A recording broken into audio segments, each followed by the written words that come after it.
tenho aqui uma série de registros para fazer. Vou deixar eles todos aqui, porque eu só vou registrar. E eu não tenho como não falar da triste e lamentável decisão tomada pela comissão, senhora presidenta, da medida provisória 680. Eu sou obrigado a dizer que, nesta comissão, senador Ataídes, eles cometeram um crime de lesa pátria, cometeram um crime contra o povo brasileiro. Isso é lamentável. Mesmo quando Fernando Henrique Cardoso estabeleceu uma polêmica sobre o negociado e o legislado, ele, de forma altiva, remeteu um projeto ao Congresso Nacional para que a gente debatesse a matéria. Perdemos na Câmara por 2 votos. Me lembro da história, eu disse que estava rasgando a CLT e a Constituição, mas perdi por 2 votos. E o projeto veio para o Senado. Aqui no Senado, senador Ana Amélia, com um movimento bem articulado, participou o ministro Jacques Wagner, hoje, na época, ministro do Trabalho, participou o presidente Lula, nós arquivamos o projeto. E o presidente assumiu essa posição com maior tranquilidade. O presidente Luiz Inácio Lula da Silva, mas a oposição respeitou a decisão do presidente eleito. Mas agora o que fizeram na medida provisória 680, isto sim é golpe. Eu não gosto da palavra golpe. Pode ver que eu nunca usei a palavra golpe. Mas isso sim é golpe. Essa medida provisória 680, ela tratava de um amplo acordo feito com empresários e trabalhadores em relação à crise e à redução de jornada, inclusive com redução de salário. E teve o apoio de todas as centrais, eu participei do debate, tudo tranquilo, para aprovar a medida provisória. Olha lá que na quinta-feira, essa altura eu já estou no Rio Grande do Sul, porque me disseram que era tranquilo a votação, veio o tal de Jabuti, tão conhecido por nós todos aqui, e esse Jabuti apareceu lá dizendo o seguinte: daqui para frente, vale o negociado sobre o legislado. Significa o quê? E ali diz, respeitado a Constituição e os acordos internacionais. Qual é o alvo? A CLT. Revogaram a CLT num ato de total irresponsabilidade, de falta de seriedade, inclusive com o processo de negociação que, de forma muito bem articulada, foi construído na medida provisória 680, que ninguém era contra. Agora virou uma onda contra, a não ser que eles retirem esse absurdo de, numa medida provisória, dizer de hoje em diante a CLT não vai mais existir. O senador Ana Amélia, Vossa Excelência foi relator, inclusive, junto com o senador Jucá, da regulamentação da questão das domésticas. Não vale mais nada. Não vale mais nada. Tudo aquilo que vocês fizeram, eu sempre elogio muito a Benedita nessa questão, que trabalhamos durante anos e anos, mas vocês foram fundamental nesse momento da história, não vai valer mais nada. Daqui para frente vai valer o negociado entre as partes, e não aquilo que está na lei. É tão grave, senadora, que em Caxias do Sul, no dia de hoje, Vossa Excelência conhece muito bem, terra que eu nasci, e é bem dizer a capital do interior, eu diria, pela pujança, embora a crise está chegando lá também, houve um ato na Câmara de Vereadores, que eu fui convidado a estar lá, que se esperava a presença de 300, 250 pessoas, tinham mais de 1.000 pessoas indignados em relação a este absurdo. Olha, eu recebi documentos que vieram de lá. Hoje pela manhã realizamos na Comissão de Direitos Humanos uma audiência pública para discutir esta barbaridade, que isso é o tempo da barbárie. E, por unanimidade, estavam lá todas as centrais, confederações, Ministério Público do Trabalho, procuradores, OAB, representante do Ministério do Trabalho, falei com o ministro Miguel Rossetto, que é o ministro do Trabalho e da Previdência, já atuando, que disse ao contrário do que foi dito lá, que o governo não tem nada a ver com isso, não estava no acordo, e isso foi colocado de forma sorrateira, eu diria, dentro do relatório final. E que, se depender do governo, essa matéria não vai nem a voto. Ela terá que ser discutida pelo presidente da Câmara e pelo Senado, de forma tal que seja extraída, porque, como é o dito jabuti, não tem nada a ver com aquilo que foi acordado, não mereceria nem sequer ir a voto. Mas na reunião de hoje pela manhã, esse projeto que envergonha o Parlamento, esse projeto que eu não gostaria de dizer um dia que eu fiz parte do Parlamento brasileiro no ano em que revogaram a CLT. Vossa Excelência, que eu sei que foi sempre uma admiradora, eu também, de Brizola, de Getúlio, de João Goulart, o mundo do trabalhismo, que queiram ou não queiram alguns, escreveram a CLT. Claro que os movimentos sociais foram importantes, mas eles escreveram, eles publicaram. Agora, deve estar lá do alto, eu não sei se chorando ou a cavalo, porque a maioria são gaúchos, gosta de cavalgar, cavalgando furiosos contra isso que estão querendo fazer aqui no Brasil.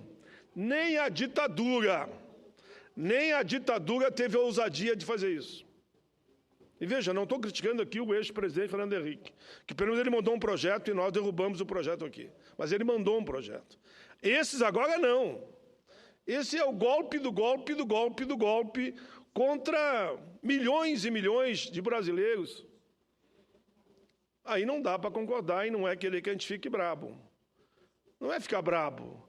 Mas vamos pegar os argumentos hoje pela manhã, dos promotores, estavam lá todo o setor do judiciário, indignados, muito mais do que eu. Bom, eu dizia que é um projeto, no mínimo, cretino. O elogio que eu dei foi esse. É um projeto cretino. É um projeto que não merece o mínimo de respeito. Mas, como foi me dito lá, que ficou uma dúvida de que como é que o relator teve a ousadia de fazer isso, saiu uma delegação já para Goiás, que vão a Goiás falar com o deputado Daniel Vilela, que é filho de um deputado que eu respeitei, conheci muito e respeito muito. Acho que houve algum equívoco.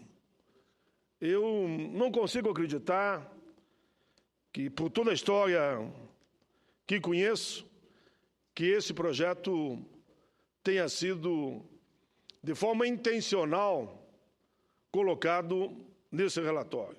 Talvez por uma confusão de má intenção de alguém que convenceram o relator a cometer esse abuso, que é um abuso.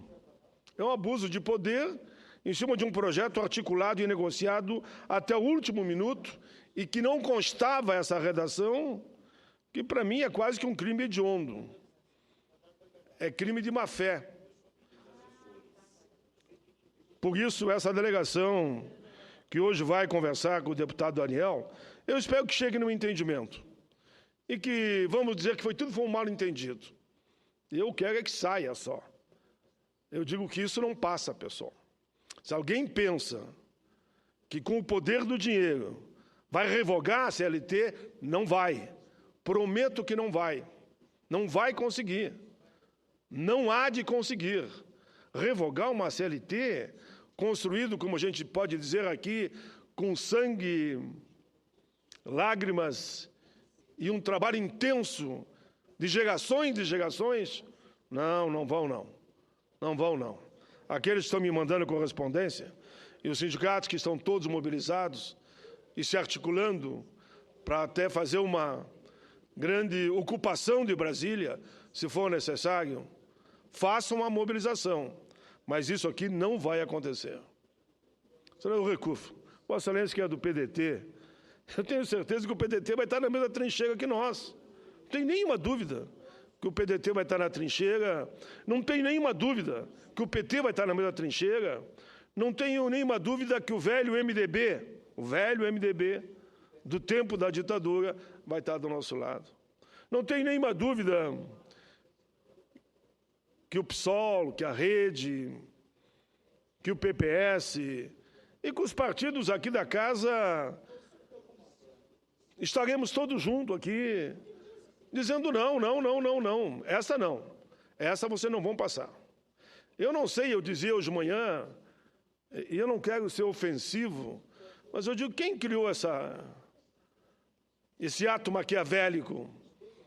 Aí eu usei sem querer a palavra do jegue. Deve dizer, pô, não ofende o jegue, né? Porque o jegue não tem culpa dos caras terem botado um projeto como esse e achar que aqui todo mundo é bobo. Que aqui todo mundo é bobo. Aqui ninguém é bobo. Bobo não chega no Senado da República. Bobo não chega a deputado federal. Todo mundo sabe muito bem o que significa esse projeto que diz, não, é um negociado sobre o legislado. Significa rasgar, jogar na lata do lixo, é dizer que no Brasil não vai existir mais a CLT.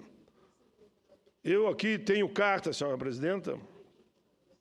Essa carta, primeiro, só vou citar a entidade, Sindicato dos Engenheiros, lá de Minas Gerais, Federação Interestadual de Engenheiros, que representa os engenheiros e engenheiras de 11 estados brasileiros, vem por meio dessa, dirigida a mim, senador Paulo Paim, solicitar a Vossa Excelência que fale com esse bendito relator para que ele revogue esse dispositivo que quer dizer que o negociado vai valer sobre o legislado. Eu estou viajando no Brasil na questão da terceirização. A terceirização é fichinha perto disso aqui. A terceirização não é nada perto disso aqui. Porque se revogar a CLT, nem o terceirizado terá o direito mínimo hoje que ele tem na súmula do TST. Nem terá mais nada disso. Não teremos mais nada. O PL 30, tão condenado pela sociedade brasileira, perto disso que estão armando aqui, só que não vai dar certo, a gente há de desarmar, é muito mais grave. O que diz aqui não é eu que estou dizendo. Já disse, né? Não é eu, mas já disse a mesma coisa. O cerne da proposta que vem nessa medida provisória, obra não do governo, mas do relator, diz aqui os engenheiros de todo o Brasil, é rasgar a CLT.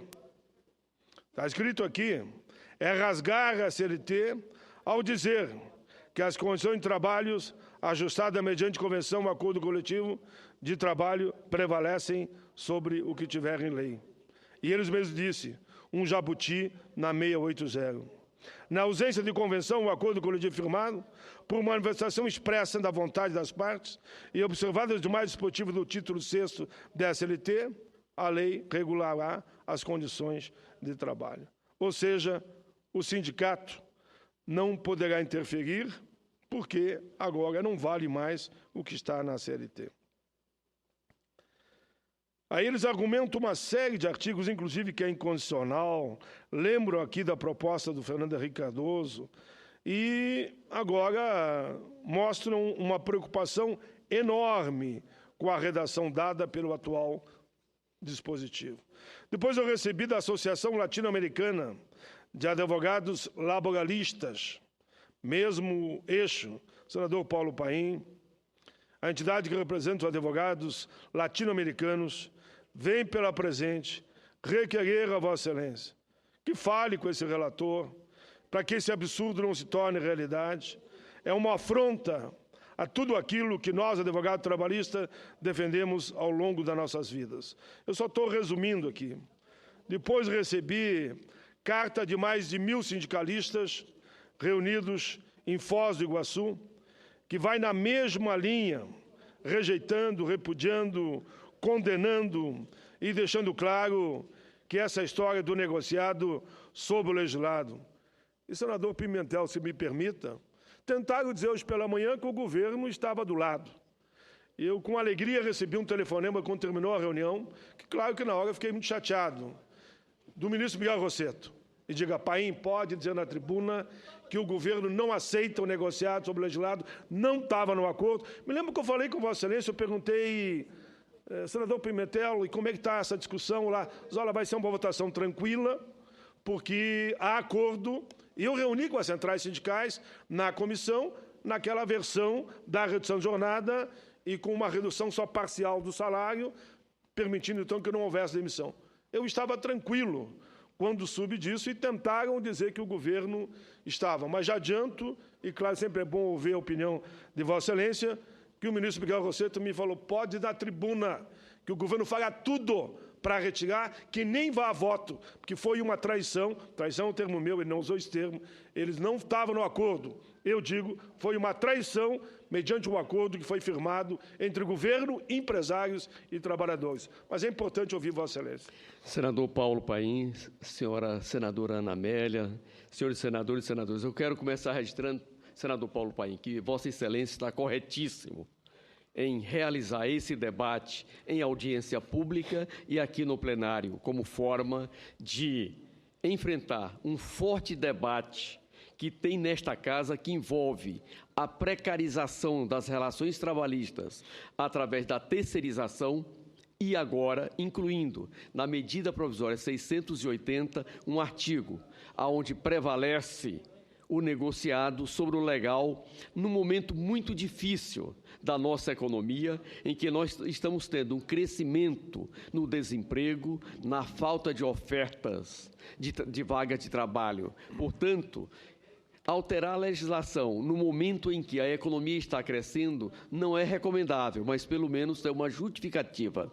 Agora, precarizar as relações trabalhistas no momento em que a economia está em dificuldade é uma malvadeza com a classe trabalhadora. Se Vossa Excelência pedir a votação nominal nesse destaque de votação em separado da minha autoria, líder do governo do Congresso Nacional e membro titular naquela comissão. Entre os 13 senadores, nós tivemos 5 votos. Os 4 votos do Partido dos Trabalhadores, e aqui eu quero registrar que o PDT autorizou que o Paulo Rocha votasse na vaga do PDT. O PDT presente, os 4 votos que o nosso bloco tinha direito, o PDT autorizou que o Paulo Rocha, que é suplente nesta comissão, e é o relator revisor, pudesse votar na vaga do PDT. Portanto, o PDT conosco nessa votação. E mais o voto do deputado Hélio José. Esses foram os 5 votos dos 13 no Senado Federal. E na Câmara Federal, dos 13 votos, nós tivemos 3 votos. Os 2 votos do PT e mais o voto do PCdoB. O PDT não tem assento na Câmara pelo critério do rodízio. E o PSB chegou um pouquinho depois, que também votaria conosco. Portanto, na Câmara foram 9 votos a 3. E esta é a posição do governo na comissão, pela derrubada, inclusive com destaque de votação em separado com voto nominal. Aqueles que tentam envolver o governo nessa matéria são conhecidos, são aqueles que querem desgastar o nosso projeto e são os mesmos que patrocinaram a terceirização. Portanto, na hora em que você analisa os votos na medida provisória 680 têm total identidade com os votos da terceirização na Câmara Federal. Muito obrigado, senhor presidente. Muito obrigado, senador Pimentel. Eu vou passar a palavra em seguida só para o senador. Só queria dizer o seguinte: calculem os senhores, esse voto vai ter que ser nominal. Qual é o senador e senadora que vai poder comentar em casa, quando chegar em casa, para os filhos, para os netos, que ele foi o autor de revogar, de rasgar todos os direitos dos trabalhadores brasileiros. Eu duvido, mas duvido mesmo. Eu não vou dizer que é coragem, eu vou dizer que é covardia. Tem que ser muito covarde para votar favorável aqui no plenário a uma posição dessa, revogando um direito dos mais pobres, que são os assalariados brasileiros. Eu não acredito que essa covardia irá acontecer. Disse hoje pela manhã e repito agora. Por favor, senador, uma parte de Vossa Excelência. Senadora Thaídes. Senador Paim, essa medida provisória 680 do Programa de Proteção ao Emprego, Eu sou titular nesta comissão e lá eu estive junto com o senador Pimentel. Lá nós tivemos uns embatezinhos, né, como é normal aqui no parlamento. Eu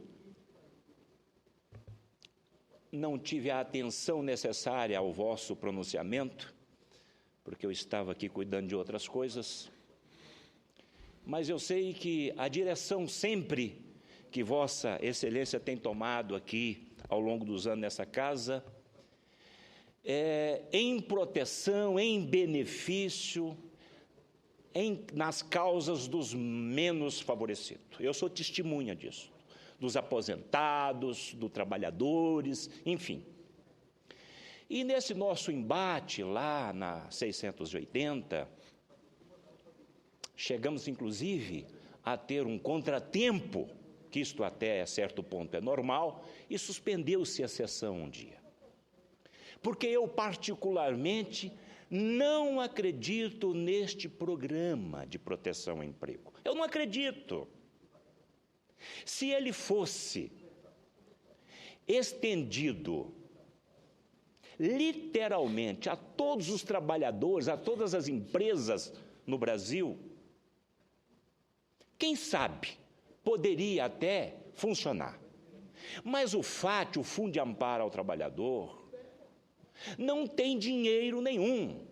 O dinheiro que lá se encontrava foi todo emprestado ao BNDES com juros subsidiado, com taxa de equalização, menos 1%. O ano passado, 2014, o Tesouro teve que colocar 13,5 bilhões lá dentro. Esse é um fato. Outro fato é o trabalhador, então, reduzir a sua carga horária e automaticamente, então, reduzir o seu salário, que já mal está dando para ele suprir, ou melhor, a mantença da sua família. Aí, então, o governo, então, paga 15% desse prejuízo, que não pode ultrapassar R$ 900,84, né? De repente, o cidadão ganha 5 mil, ganha 10 mil, aí já há a primeira distorção. Segundo, a aposentadoria, que é calculada conforme a Vossa Excelência sabe, nos 5 últimos anos. Ele vai ter perda. E, por outro lado, a produtividade do nosso trabalhador já é muito baixa, nós sabemos disto.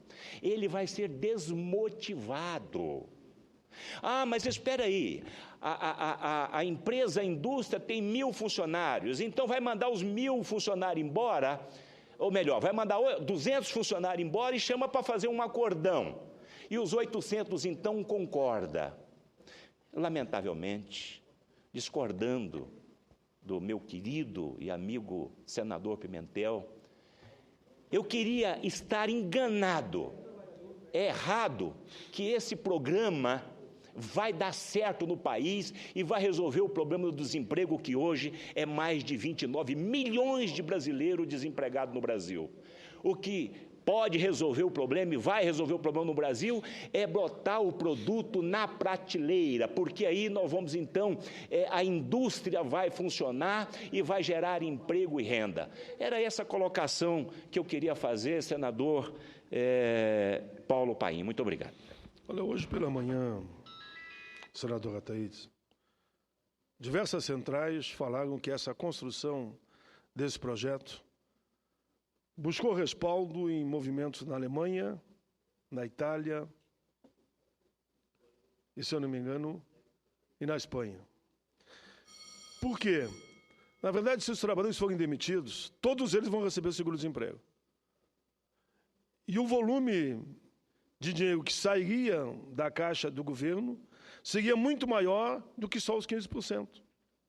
Eles continuam trabalhando, continuam pagando a Previdência, continuam pagando o fundo de garantia, aquele dinheiro que estão ganhando vai para a sua aposentadoria, claro, sem aqueles 15% que eles naturalmente não receberiam. Mas, pelo outro lado, eu me boto na situação, pegando o seu exemplo, 1.000 trabalhadores, 400 vão demitidos. Claro que cria-se uma solidariedade dentro da empresa para que não haja aquelas demissões. São 400 pais de família que passarão a não estar mais empregados e ficarão somente a depender do seguro-desemprego numa época de crise. E a possibilidade de eles continuarem na empresa, embora com 15% a menos do correspondente às horas trabalhadas, não do total do salário, é 15% a menos das horas então trabalhadas, que no caso 44 para 40 horas semanais. Mas isso para mim não é nada na frente do que foi colocado como jabuti, que é a tal de negociado sobre o legislado. Daí o empregador poderá, a lei vai permitir para ele, vai dizer o seguinte: olha, vocês querem continuar aqui na empresa? Eu vou fazer uma redução de 30% no salário de vocês. Se quiserem vai ser assim, se não, serão demitidos. Ou eu vou demitir todo mundo e vou pegar uma terceirizada. Pode. Pode. Qual o mais grave? Ou ele vai dizer: acordo coletivo, dissídio coletivo, o piso aqui vai ser o salário mínimo. Não vai ter piso além do salário mínimo. Aceitam ou não aceitam? Se não aceitam, demitidos, porque ninguém tem estabilidade no emprego. Então vai se estabelecer o pior dos mundos. Hoje foi dado exemplo lá, senador Pimentel, de como é que seriam os acordos coletivos daqui para frente, se prevalecer o negociado sobre o legislado, não respeitando a CLT. É assustador o que foi colocado lá pela OAB, pelo Ministério Público. Não fui eu que inventei os dados. Por isso se criou um verdadeiro levante a nível nacional. Uma delegação vai a Goiás hoje falar com o relator, inclusive com o excelentíssimo seu pai dele, que é meu amigo, eles que os receberá, que foi um grande deputado aqui, que foi o Maguito Vilera, senador, do qual eu tenho muito respeito, e também não tem nada contra o filho, apenas acho que houve aí, alguém deu uma rasteira, eu diria, na política nele, que ele entrou nessa fria aí de alguém que imaginou que o Congresso entraria nessa história. Não entrará, mas mesmo que passe, vocês acham que essa proposta que o Lula derrubou aqui dentro, quando mandou arquivar, nós já estávamos aqui, tu acha que a presidenta Dilma não vai vetar? Claro que vai. Com certeza absoluta vai ser vetado. Tem nem que fosse aqui a vitória do Birro, que perde ali na esquina. E os senadores e deputados, que lá na comissão, no embate e tal, é uma coisa. Aqui no plenário é outra coisa.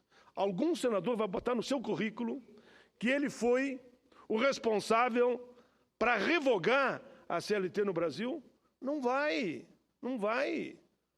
Vai chegar em casa encabulado. Daqui para frente, não é mais os empresários que financiam campanha, como era até o momento. Agora é o voto de opinião, que não pode mais empresário financiar a campanha, pelo menos pela decisão do Tribunal Superior, do TST. E aqui, inclusive, no Senado Federal, por decisão tomada e mantida. Agora vai ser o voto de opinião. Eu encerro, senhora presidenta, só pedindo, então, já falei sobre o tema que para mim era o mais importante, ainda deixando registrado a medida provisória 676, que tratou da desaposentadoria por uma proposta também colocada. Embora a ideia foi boa, eu tenho duas preocupações. Primeiro, só depois de 5 anos que o aposentado voltou a trabalhar, que ele teria direito, de fato, a perceber o novo cálculo do benefício. Primeiro. Segundo, os professores, da forma que ficou, vão ter que trabalhar no mínimo mais 5 anos. Quero deixar um outro registro, senhora presidenta, do que se refere, Vossa Excelência conhece muito bem, ao segmento da maçã no Brasil. O Brasil possui uma produção em redor de 1,3 milhão de toneladas, cultivado em uma área de quase 40 mil hectares, ficando principalmente nos estados de Santa Catarina, Rio Grande do Sul e Paraná. Tais números colocam o Brasil entre os 10 maiores produtores mundiais dessa fruta.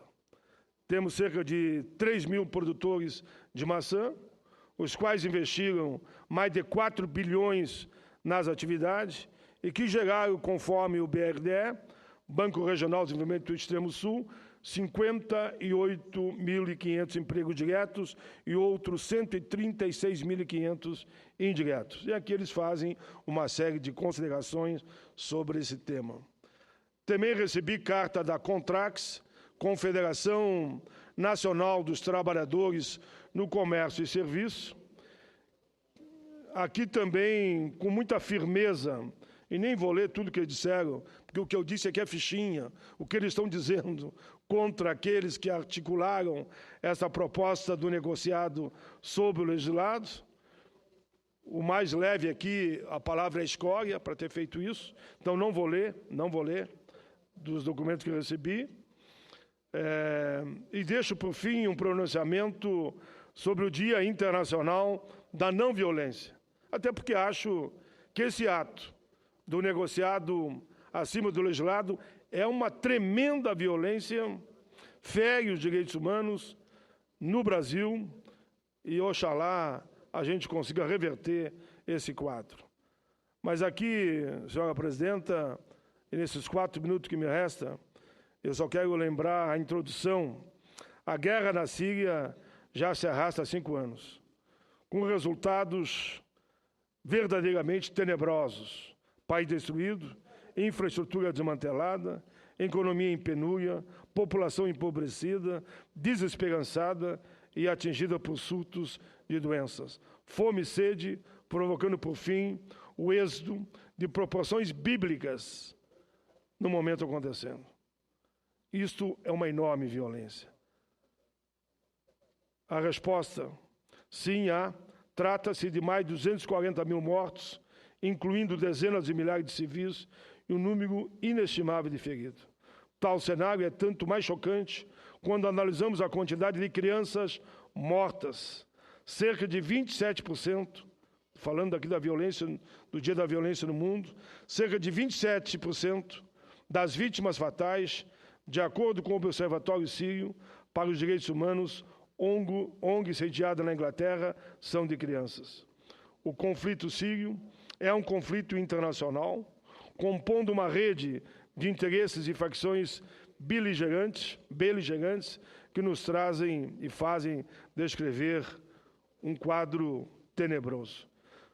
E aqui, senhora presidente, os dados sobre essa realidade avançam no mundo. Aqui diz, por exemplo, que o símbolo do Dia Internacional da Não Violência, instituído pelas Nações Unidas, em homenagem a Mahatma Gandhi, nascido em 2 de outubro de 69 na Índia, é considerado um dos maiores líderes pacifistas da história. O domínio direto do Império Britânico sobre o subcontinente indiano, abrangendo os atuais territórios do Paquistão, Bangladesh, Birmânia e Índia, teve início em 58 e perdurou até meados do século XX, quando os europeus se viram na contingência de ter de aceitar a soberania dos novos estados. O jugo colonial inglês, além de asfixiar a liberdade, expropriar bens dos locais e amelhar fortunas em acordos comerciais desiguais, resultou em pelo menos 25 surtos de fome aguda apenas na segunda metade do século XIX, os quais resultaram na morte de cerca de 40 milhões de indianos. Senhora presidenta, como é um pronunciamento longo, muito bem construído pela consultoria da Casa, eu gostaria que ficasse também nos anais aqui. Depois eu deixo também por escrito aqui um outro documento que fala sobre esse avanço de retrocesso no campo trabalhista aqui no Congresso Nacional. E, por fim, esse é o último documento, é a Carta de Foz do Iguaçu, onde mais de 1.000 dirigentes sindicais protestam contra esta realidade que aqui eu descrevi em matéria do prejuízo que estão tendo os trabalhadores mediante essa onda que vai no sentido de retirar direito dos trabalhadores. Aqui eu concluo agradecendo a tolerância de Vossa Excelência.